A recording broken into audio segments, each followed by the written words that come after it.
ధనస్సు వారికి కనుక చూసుకున్నట్లయితే గ్రహణము మీకు అష్టమ స్థానంలో పడుతుంది.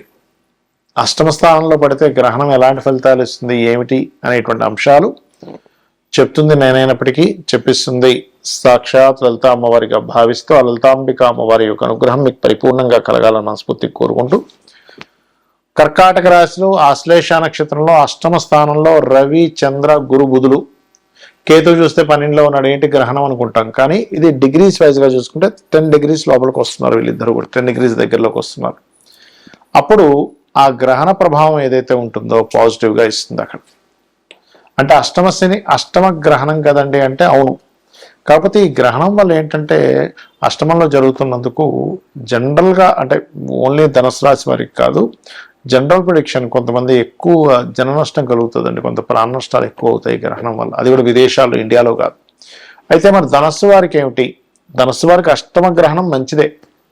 ఇన్సూరెన్సెస్ మూలంగా కలిసి రావడం, కొన్ని ఈజీగా కొన్ని కలిసి రావడం, లేకపోతే ఎప్పటి నుంచో ఈ పని అవ్వట్లేదు అనుకునేవి కొంత కలిసి రావడం జరుగుతూ ఉంటుంది. అయితే మీరు లక్ష్మీ నరసింహస్వామి యొక్క ఆరాధన మరియు లలితా సహస్రనామాల్లో ఓం అష్టమీ చంద్ర విభ్రాజ అలికస్థల శోభితాయే నమః అనే మంత్ర సాధన చేయండి. అలా గనక చేసినట్లయితే ఖచ్చితంగా బాగుంటుంది. మరియు కొంతమందికి చూడండి, చిన్నపిల్లలకి బాలారిష్ట దోషాలు ఉంటాయి. బాలారిష్ట దోషం కనుక ఉన్నటువంటి పిల్లల విషయంలో కొంత జాగ్రత్తగా ఉండాలి. కొంతమందికి వాహనాల మీద అతివేగంగా వెళ్ళేటువంటి ఇది ఉంటుంది. వారు ఖచ్చితంగా ఈ గ్రహణం నుంచి ఒక 40 రోజుల పాటు 41 రోజుల పాటు చాలా చాలా చాలా కేర్గా ఉండాలి. ఈ బావులు కానీ బోరింగ్స్ కానీ వేసేటప్పుడు కొంచెం తగిన జాగ్రత్త తీసుకోవాలి. లేకపోతే వేస్టేజ్ అవుతూ ఉంటుంది. నీటికి సంబంధించిన విషయాలు ఏదైనా ప్లానింగ్ చేసుకునేటప్పుడు 1-4 సార్లు ఇక్కడ నీరు వేయొచ్చా, అంటే ఇక్కడ బోర్ వేయొచ్చా, వేయకూడదు అనేటువంటి విషయం కూడా చూసుకోండి ముఖ్యంగా. మరియు ఇంకొక విషయం ఏంటంటే ఇక్కడ తాతగారి ఆస్తి అనేటువంటిది అష్టమంలో ఉంటుంది. కాబట్టి తాతగారి ఆస్తి విషయంలో కొంత ఇబ్బందులు ఉన్నాయి. కాబట్టి ఈ యొక్క విషయంలో జాగ్రత్తగా ఉంటూ లక్ష్మీ నరసింహస్వామి ఆరాధన చేసినట్లయితే అన్ని విధాలా బాగుంటుంది. అయితే ఇది ఏ ఏ దేశాల్లో ఉంది గ్రహణము అని చెప్పి చూసుకున్నట్లయితే మనకి గ్రీన్లాండ్, అదేవిధంగా నార్త్ రష్యా, స్పెయిన్, ఐలాండు, ఈ దేశాల్లో ఉంది. ఎందుకంటే ఎప్పుడైనా సరే మనకి సూర్యగ్రహణం ఉందా లేదా, చంద్రగ్రహణం ఉందా లేదా ఎలా చెప్తాము అంటే, ఇది చూడండి మన ఇండియాలో రాత్రి సమయం అది.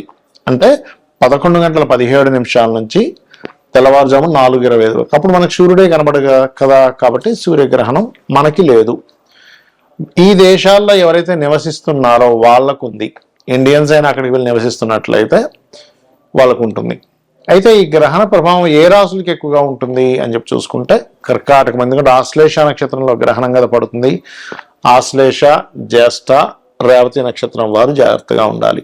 మరియు కర్కాటకము, వృశ్చికము, అదేవిధంగా మీనము. కర్కాటకానికి ముందు వెనక రాశులు అంటే మిథునము, సింహరాశి వారు కూడా కించిత్ జాగ్రత్త వహించాలి, గుర్తుపెట్టుకోండి. అయితే కొన్నిసార్లు గ్రహణ ప్రభావం కొన్ని రాసుల వారికి మంచి కూడా చేస్తుంది. ఎంతసేపు గ్రహణం అని బ్యాడ్ అనుకోకండి. అసలు గ్రహణము అంటే భయపెట్టేదో కాదు, గుర్తుపెట్టుకోండి. గ్రహణం అంటే ఒక యోగము. ఆత్మకారకుడు, మనస్కారకుడు, కాల మోక్షానికి కారకుడు రాహుకేతువులు, దాని యొక్క ఇది ఒకే దీంట్లోకి రావడం జరుగుతూ ఉంటుంది. దాని నార్త్ అండ్ సౌత్ సంబంధించినటువంటి అక్షాంశ రేఖాంశాలు అంటూ ఉంటారు, నోట్స్ అంటూ ఉంటారు. సౌత్ నోడ్, నార్త్ నోడ్ అంటూ ఉంటారు గ్రహణాన్ని, అంటే ఛాయాగ్రహాలు. అలా వచ్చినప్పుడు మనం చేసే మంత్రం ఏదైతే ఉంటుందో అది మనం నిత్యము చేసే రోజు కంటే కూడా ఆ రోజు 1000 రెట్లు ఫలితం ఎక్కువగా ఉంటుంది.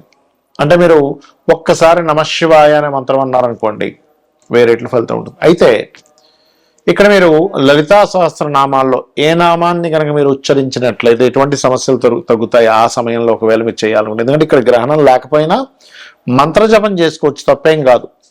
ఆ సమయంలో కూర్చొని సరిగ్గా 11:17 పట్టు స్నానం చేసి కూర్చొని 4:25 వరకు ఎవరైనా సరే, ఎందుకంటే ఆకాశంలో జరుగుతుందిగా. ఇప్పుడు మనిషి జన్మించినప్పుడు కూడా గ్రహం అటువైపు ఉంది అనుకోండి, భూమికి ఇటువైపు ఉన్నవాడికి ఆ గ్రహ ప్రభావం ఉంటుంది కదా. కాబట్టి ఇక్కడ ఈ స్త్రీలు గర్భవతులు ఏమి పాటించాల్సిన అవసరం లేదు. ఆహార వ్యవహారాల విషయాల్లో ఏం పాటించాల్సిన అవసరం లేదు ఇండియాలో ఉండేటువంటి వారికి. కాకపోతే జపం చేసుకోవచ్చు, దానివల్ల బోల్డంత బలం ఉంటుంది. ఇప్పుడు వివాహం అవ్వట్లేదు అనుకుంటున్నారు అనుకోండి, అప్పుడు ఓం కామేశబద్ధ మాంగళ్య సూత్ర శోభిత కందరాయ నమః నమ్మకంగా చేయండి, ఖచ్చితంగా పనిచేస్తుంది. లేదంటే వివాహం అయింది, వివాహ జీవితం బాలేదు, ఓం శివకామేశ్వరాంకస్తా శివా స్వాధీన వల్లభాయ నమః.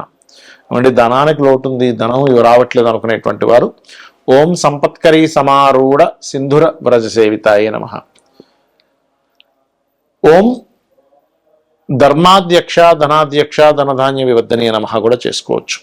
అలా కాదు అప్పులు ఉన్నాయి, ఇవాళ రేపు మనం చూసుకుంటే అప్పులు ఎక్కువగా ఉంటున్నాయి జనాలకి, అలాంటప్పుడు ఓం అపర్ణాయై నమః అనే మంత్రం చేసుకోవచ్చు.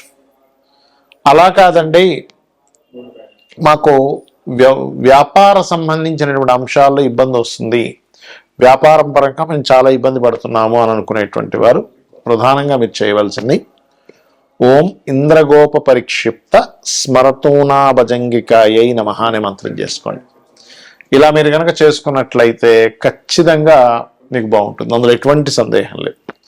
అయితే ఎప్పుడు కూడా గ్రహణాన్ని అమ్మో గ్రహణం వస్తుంది అని భయపడ్డం కాదు, అదొక యోగంగా చెప్పారు మనకు శాస్త్రాల్లో.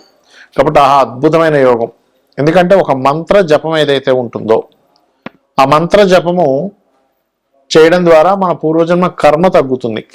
ఎప్పుడైతే పూర్వజన్మ కర్మ తగ్గుతుందో మీకు ఆటోమేటిక్గా అన్నీ బాగుంటూ ఉంటాయి. కొంతమందికి హెల్త్ ఇష్యూస్ ఉంటాయి చూడండి, అలాంటప్పుడు హెల్త్ ఇష్యూస్ ఉన్నప్పుడు ఏంటంటే ప్రధానంగా ఓం సర్వవ్యాధి ప్రశమని సర్వమృత్యు నివారిణి అగ్రగణ్య చింత్య రూప కలికల్మషనాశిని. ఇప్పుడు నేను ఒక్కొక్క రాశికి ఒక్కొక్కటి చెప్పుకుంటూ వచ్చాను. ఆ రాశి వారు ముఖ్యంగా గ్రహణం రోజు నుంచి 41 రోజులు ఆ యొక్క విషయాల్లో జాగ్రత్తగా ఉండాలి. 41 రోజులు లేదా ఒక్కరోజు కాదు. అదేవిధంగా దానాలు ఏమి ఇవ్వాలో చెప్పాను నేను మీకు. మరొక విషయం ఏంటంటే, ఏమంటే నాకు రాశి తెలియదు ఏమీ తెలియదండి కానీ గ్రహణ ప్రభావం నా మీద ఉంటుందా అంటే, మీరు ఆ సమయంలో మీ ఇష్టదైవాన్ని స్మరించుకోండి సరిపోతుంది. రాశి తెలియదు అన్నప్పుడు పేరుతో చూసుకోవడం, పేరుతో చూసి గ్రహణం పడుతుంది అనుకోవడం అనేటువంటిది కరెక్ట్ కాదు. మీ జన్మ వివరాలు సరిగ్గా ఉంటే అప్పుడు మాత్రమే మీ గ్రహణం లగ్నం నుంచి కానీ రాశి నుంచి కానీ ఎక్కడ పడుతుంది, దానివల్ల కలిగే ఫలితాలు ఏమిటనేటువంటిది చూసుకోవాలి, గుర్తుపెట్టుకోండి. అలాగే ఇంకొక విషయం ఏంటంటే, గ్రహణ సమయంలో ఎవరికైనా కానీ సన్ కనుక వీక్గా ఉన్నాడు అంటే ఆత్మకారకుడు వీక్గా ఉండి వాళ్ళకి కొన్నిసార్లు పిశాచ యోగాలు అంటారు. అంటే చూడండి, కొన్నిసార్లు నిర్మానుషమైన ప్రదేశాలు వెళ్ళినప్పుడు వాళ్ళు భయపడతారు, లేకపోతే ఏదైనా రోడ్డు మీద వేసినటువంటి నిమ్మకాయలు పసుపు కుంకుమ లాంటివి తొక్కడం జరుగుతుంది, లేకపోతే మిట్ట మధ్యాహ్నం కూడా వెళ్ళకూడదని చెప్తూ ఉంటారు మన శాస్త్రంలో. అంటే సరిగ్గా 12 గంటలు బయలుదేరక్కరా బయటికి వెళ్ళకరా అంటూ ఉంటారు.